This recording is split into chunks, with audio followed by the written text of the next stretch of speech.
누가복음 20장 41절에서 21장 4절입니다. 키워드는 서기관과 가난한 과부, 참된 경외, 나의 신앙입니다. 예수께서 그들에게 이르시되 사람들이 어찌하여 그리스도를 다윗의 자손이라 하느냐. 시편에 다윗이 친히 말하였으되 주께서 내 주께 이르시되 내가 내 원수를 내 발등상으로 삼을 때까지 내 우편에 앉았으라 하셨도다 하였느니라. 그런즉 다윗이 그리스도를 주라 칭하였으니 어찌 그의 자손이 되겠느냐 하시니라. 모든 백성이 들을 때 예수께서 그 제자들에게 이르시되 긴 옷을 입고 다니는 것을 원하며 시장에서 문안받는 것과 회당의 높은 자리와 잔치의 윗자리를 좋아하는 서기관들을 삼가라. 그들은 과부의 가산을 삼키며 외식으로 길게 기도하니 그들이 더 엄중한 심판을 받으리라 하시니라. 예수께서 눈을 들어 부자들이 헌금함에 헌금 넣는 것을 보시고 또 어떤 가난한 과부가 2렙돈 넣는 것을 보시고 이르시되 내가 참으로 너희에게 말하노니 이 가난한 과부가 다른 모든 사람보다 많이 넣었도다. 저들은 그 풍족한 중에서 헌금을 넣었거니와 이 과부는 그 가난한 중에서 자기가 가지고 있는 생활비 전부를 넣었느니라 하시니라. 아멘. 예수님께서 바리새인들에게 말씀하십니다. 어찌하여 그리스도를 다윗의 자손이라고 하느냐. 그것은 서기관들이 가르친 내용이기도 했는데 그리스도 즉 메시아가 다윗의 후손으로 온다는 것입니다. 그것은 당시 유대인들에게 잘 알려진 내용이었습니다. 그런데 시편 110편을 보면 좀 난해한 부분이 있습니다. 다윗이 쓴 시편 110편을 보면 주 여호와께서 주이신 그리스도께 말씀을 하시는데 내가 내 원수를 내 발등상으로 삼을 때까지 내 우편에 앉았으라 하셨도다 라고 했습니다. 다윗은 시편 110편 1절에서 그리스도를 가리켜 주라고 부릅니다. 그런데 그리스도가 다윗의 자손이라면 다시 그의 후손을 가리켜 주라고 부르는 것입니다. 어떻게 그럴 수 있냐는 것입니다. 주님의 말씀은 그리스도가 다윗의 후손일 수 없다는 것이 아니라 그것을 어떻게 이해해야겠냐는 것입니다. 성경을 가르치는 선생이라고 하는 사람들에게 그리고 이스라엘의 지도자라고 하는 사람들에게 오실 메시아를 어떻게 이해해야 하는지 물으신 것입니다. 그들은 예수님께 아무런 대답을 할 수 없었습니다. 한편 무리는 그들의 선생과 지도자로 여겨지는 사람들로부터 듣지 못했던 말씀을 예수님께서 하시니 즐겁게 들었습니다. 예수님은 이와 같은 가르침을 통하여 유대인들을 이끄는 사람들이 무엇을 놓치고 있는지 드러내십니다.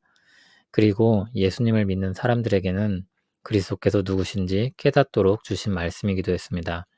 신약 성경을 보면 그리스도에 대한 근거로 시편 110편이 여러 차례 등장합니다. 그리스도가 다윗의 주가 된 것은 성령님께서 시편 110편을 기록할 때 역사하셔서 예언적으로 말하게 하신 것입니다. 그리고 실제로 오신 주 그리스도를 보면 사람이 되신 하나님이므로 다윗이 주라고 부르는 것이 적절했다는 것을 알게 됩니다. 예수님은 시편 110편에 대해 가르치시고 제자들에게 서기관들을 삼가라고 말씀하십니다. 46절, 47절은 앞에 가르침과 연관이 없는 것처럼 보이지만 좀 더 주의 깊게 생각해 보면 자연스럽게 연결이 됩니다. 성경을 가르치는 권위 있는 선생이라고 여겨지는 서기관들이 그리스도에 대한 성경의 가르침을 놓치고 있습니다. 성경에 대해 잘 안다고 하고 가르치는 그들이 그것을 놓치는 이유는 그들의 마음이 하나님을 떠나 있었기 때문입니다. 그들은 무엇에 관심을 가지고 있습니까? 긴 옷을 입고 다니는 것을 좋아하고 시장에서 사람들에게 인사받기를 즐겨하고 회당에서 높은 자리에 앉고 잔치에서 윗자리에 앉기를 바랐습니다. 이것은 모두 그들의 높아지려는 욕망과 교만을 보여주는 모습입니다. 또한 그들은 과부의 가산을 삼키고 외식으로 길게 기도한다고 했습니다. 그러므로 그들이 더 엄중한 심판을 받을 것이라고 했습니다. 주님이 이러한 현실을 말씀하신 목적이 무엇입니까? 제자들이 그러한 잘못된 행태에 빠지지 않게 하기 위함이었습니다. 그래서 그런 서기관들을 삼가라고 하신 것입니다. 주님은 또 다른 가르침을 주십니다. 부자들이 헌금함에 헌금을 넣고 어떤 과부가 두 렙돈을 넣는 것을 보시고 말씀하셨습니다. 여기서의 주인공은 가난한 과부입니다. 앞에서 언급된 서기관과 대비되는 사람입니다. 제자들이 주님 곁에서 부자가 많은 돈을 헌금하는 것을 함께 보았음에도 주님은 가난한 과부가 다른 모든 사람보다 많이 헌금을 넣었다고 말씀하십니다. 렙돈은 동전이었습니다. 아마도 그가 헌금함에 두 렙돈을 넣을 때 소리를 내며 헌금함 속으로 떨어졌을 것입니다.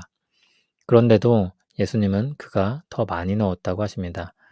당연히 금액에 대한 말씀이 아닐 것입니다. 그렇게 평가하는 이유가 무엇입니까? 부자는 풍족한 중에서 헌금을 넣었는데 과부는 가난한 중에 자기가 가지고 있는 생활비 전부를 넣었다는 것입니다. 과부는 하나님께 전부를 드리는 사람이었습니다. 마음과 힘과 뜻을 다해 하나님을 사랑한 것입니다. 모든 것을 통해 하나님께 영광 돌리려고 한 것입니다. 그리고 자신의 생활비 전부를 넣어도 그를 채우실 것이라는 믿음도 있었던 것입니다. 예수님은 그런 그의 마음을 드러내시며 그에게 마땅한 칭찬을 받게 하시고 높이셨습니다.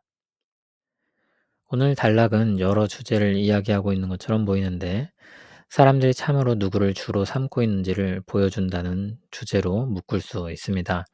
서기관들이 다윗의 후손이신 그리스도가 다윗의 주로 오신다는 것을 깨닫지 못했습니다. 그것은 그들이 성경에 대한 지식이 부족해서 그런 것이 아니었습니다. 그들의 지력이 모자란 것도 아니었습니다. 그들이 하나님을 참으로 경외하지 않기 때문에 성경을 보아도 그 안에 담긴 진리를 깨달을 수 없었던 것입니다. 그리스도께서 그들의 눈앞에 오셔도 그것을 깨닫지 못하고 받아들일 수 없었습니다. 그들은 사람들에게 높임받기를 좋아하고 스스로 높다고 생각한 사람들이었습니다. 높아지려는 욕망과 스스로를 높인 교만은 그들의 눈을 어둡게 했습니다. 한편 가난한 과부는 부와 명예를 가지지는 못했지만 하나님을 참으로 경외하여 높이는 사람이었습니다. 예수님은 사람들이 주목하지 않는 그를 더욱 주목하여 보시면서 그를 높여주셨습니다. 헌금함 앞에서 동전 소리 때문에 사람들의 이목을 끌지는 몰라도 사람들에게 높여진다는 것은 불가능한 일이었습니다. 그러나 주님은 그의 경외심과 믿음을 드러내어 알리시고 그가 칭찬과 명예를 얻게 하셨습니다. 서기관들은 스스로 칭찬과 명예를 얻고자 했으나 하나님 앞에서 오히려 그것을 잃어버리게 되지만 가난한 과부의 신실한 마음은 중심을 아시는 하나님으로부터 발견되고 높여집니다. 오늘 말씀은 우리에게 헌신하는 신자의 마음이 어떠해야 하는지 가르칩니다. 사람들에게 드러나고 높여지는 서기관들을 삼가라고 하셨습니다. 반면 하나님 앞에 진실하게 모든 영광을 올려드리려고 한 과부는 모범적인 인물로 높여졌습니다. 하나님을 진정으로 경외하는 마음으로 하나님을 높여야 할 것을 가르치신 것입니다. 그리고 하나님께서 그런 그를 채우시고 높이실 것을 보이신 것입니다. 이것은 상대적으로 누구보다 더 높아지기 위한 방법론이 아니라 하나님께 마땅한 신자의 마음을 가르치는 것입니다.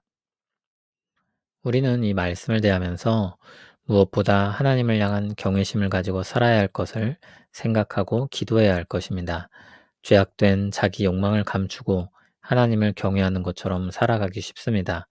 하나님이 인정하시고 높이시는 신앙이 무엇인지 오늘 말씀을 통해 비춰보아야 합니다. 그리고 하나님을 향한 경외심과 믿음으로 살아가야 할 것입니다. 주를 향한 진실한 마음을 주께서 아십니다. 우리를 칭찬하고 높이실 것을 믿고 바라며 주를 바라보고 살아가는 우리 모두 되길 소원합니다. 하나님만 모든 영광 받으시옵소서. 마음과 힘과 뜻을 다해 사랑하길 원합니다. 주님을 향한 경외심을 가지고 살기를 원합니다. 주께서 채우실 것을 믿고 살기를 원합니다. 죄악된 욕망을 버리고 살기를 원합니다. 은혜를 베풀어 주시옵소서. 우리 삶이 주 안에서 풍성하게 하옵소서.